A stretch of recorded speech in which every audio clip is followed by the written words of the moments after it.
मीनू जी, आज आपसे इसलिए शुरू कर रहा हूं, ये मतलब कभी कभी मुझे लगता है कि बिल्कुल महिलाओं के बराबरी के हक होने चाहिए, बराबरी के नहीं, उनको अगर कोई उनको महिला की दृष्टि से देखे तो वो गलत है। जैसे इंदिरा गांधी को जब किसी ने कहा था कि you she is the only man in that parliament और in the among that parliament, she said no, I am not a man.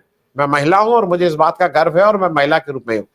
मैं ये इस बात के लिए कह रहा हूं, हरियाणा वुमेन कमीशन ने क्या ये न्यायोचित काम किया है? क्योंकि आप पूरा पढ़ जाइए, मुझे मुझे महमूदाबाद की किसी भी टिप्पणी से ऐसा नहीं लगा कि उन्होंने महिला के प्रति कहीं भी असम्मान जताया हो, और ये इंपॉर्टेंट है।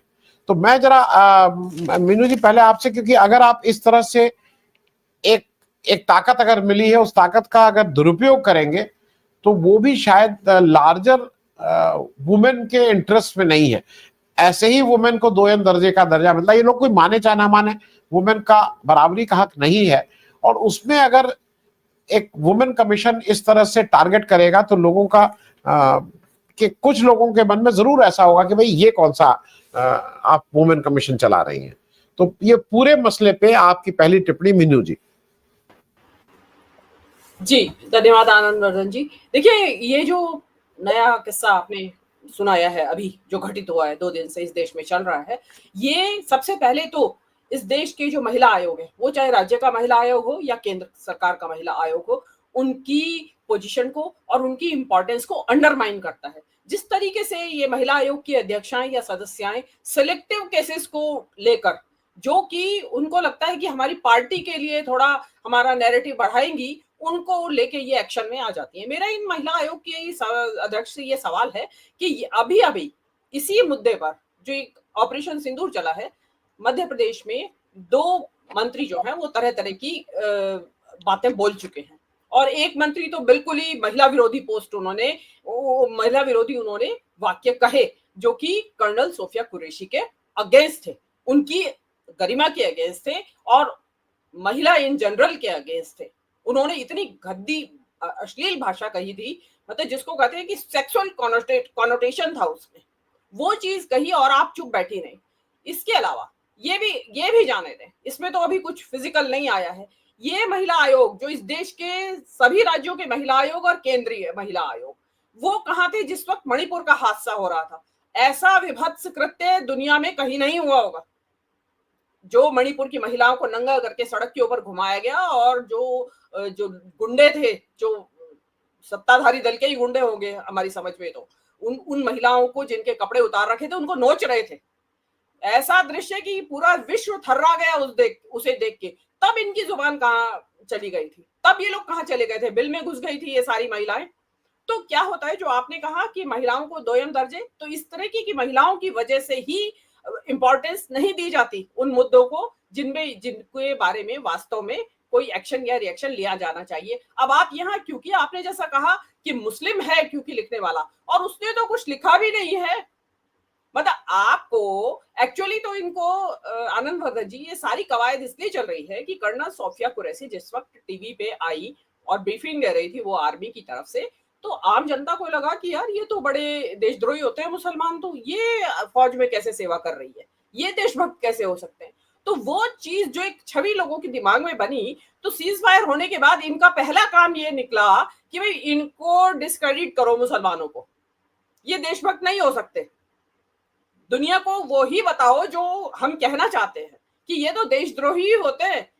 और इसलिए उन्होंने पहले तो सोफिया कुरैशी के खिलाफ बयानबाजी करवाई, और अब जो है ये प्रोफेसर को, जो प्रोफेसर साहब जो भी कुछ युद्ध के बारे में बड़ा एक निष्पक्ष सा विश्लेषण दे रहे हैं, और इससे भी ज्यादा जो आलोचना जो है वो बहुत सारे यूट्यूब चैनल्स पे हो रही है, सब पे हो रही है, क्योंकि आपने कृत्य ही ऐसा किया है कि जिसमें आपको जवाब देने को नहीं बन रहा है, लेकिन आप उसमें एक महिला को केंद्र में रख के और उसके बहाने आप मुसलमानों को निशाना बनाएंगे, तो ये तो कहीं से भी जस्टिफाइबल नहीं होगा। फिर आपको कोई विदेशी ताकतें आके कुछ आपकी डेमोक्रेसी के बारे में कुछ बोल देती हैं, आपका जो ये ह्यूमन राइट्स के बारे में कुछ आपको बोल देती है, तो फिर आपको बहुत ज्यादा नाराजगी होती है। लेकिन आपको इंट्रोस्पेक्शन करने की जरूरत है। ये समय क्या मुसलमानों को नीचा दिखाने का समय है?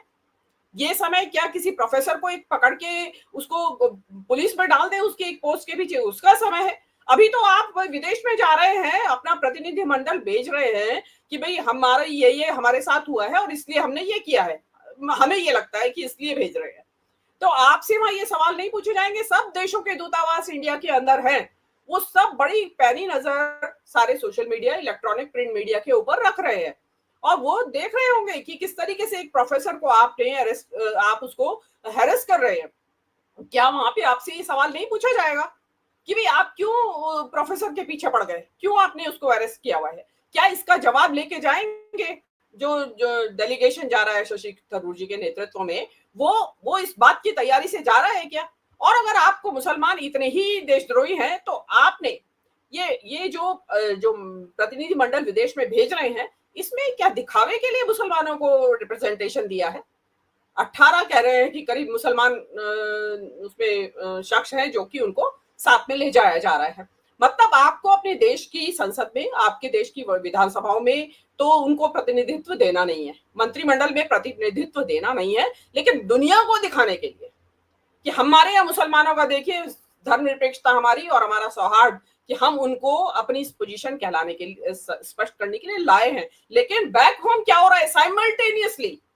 साइमल्टेनियसली देखिए क्या हो रहा है। वहां तो 18 नाम जाहिर हो रहे हैं और इधर एक मुस्लिम प्रोफेसर को आप पुलिस की गिरफ्तारी करके उनकी कस्टडी में रख रहे हैं और मतलब और उस बेवजह बगैर हैरेसमेंट। और ये पहला किस्सा नहीं है प्रोफेसर का, आपको ध्यान होगा आनंद वर्धन जी, ये अशोका यूनिवर्सिटी के एक प्रोफेसर थे दास, इकोनॉमिक्स डिपार्टमेंट के, सब्यसाची दास, उन्होंने कुछ पेपर लिख दिया था डेमोक्रेसी के ऊपर, तो उनको बाध्य कर दिया गया था अशोका यूनिवर्सिटी को कि आप इनको निलंबित करिए, उनको डिसमिस कर दिया गया था नौकरी से। तो ये इनका जो इंटेलेक्चुअल्स हैं, जो प्रोफेसर्स हैं, जो कि स्टूडेंट्स के माइंड को प्रभावित कर सकते हैं, उनके पीछे तो ये पूरी तरह से हाथ धो के पड़े हुए हैं।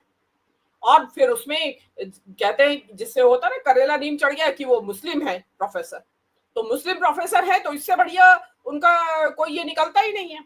लेकिन जो भी हो रहा है, देखिए ये अंधेर नगरी चौपट राजा अभी बहुत ज्यादा नहीं चलेगा। अब जनता जो है इस पहलगाम ये जो आपका ऑपरेशन सिंदूर है, इसके बाद जनता बहुत सारे सवाल पूछ रही है और आप क्या कर रहे हैं, फिर घरेलू राजनीति में उसे उलझाने की कोशिश कर रहे हैं। वहां आपके 59 लोग जाके विदेशों में बता रहे हैं और यहाँ अगर आप बैक होम मुसलमानों का उत्पीड़न करते रहेंगे तो आपसे जवाब तो आप क्या देंगे दुनिया को? आपसे ही सवाल पूछे जाएंगे, एक नहीं 100 सवाल पूछे जाएंगे वहां। और वहां पे प्रेस एक सवाल पूछ के चुप नहीं हो जाती है, काउंटर क्वेश्चन करती है, वो आम चूस के काट के खाते नहीं पूछती है, बहुत तीखे सवाल पूछती है और सब लोग बड़ी क्लोजली ऑब्जर्व कर रहे हैं। सो बी प्रिपेयर्ड कि आपको बहुत कड़े सवालों का सामना करना पड़ेगा। जी आनंद वर्धन जी।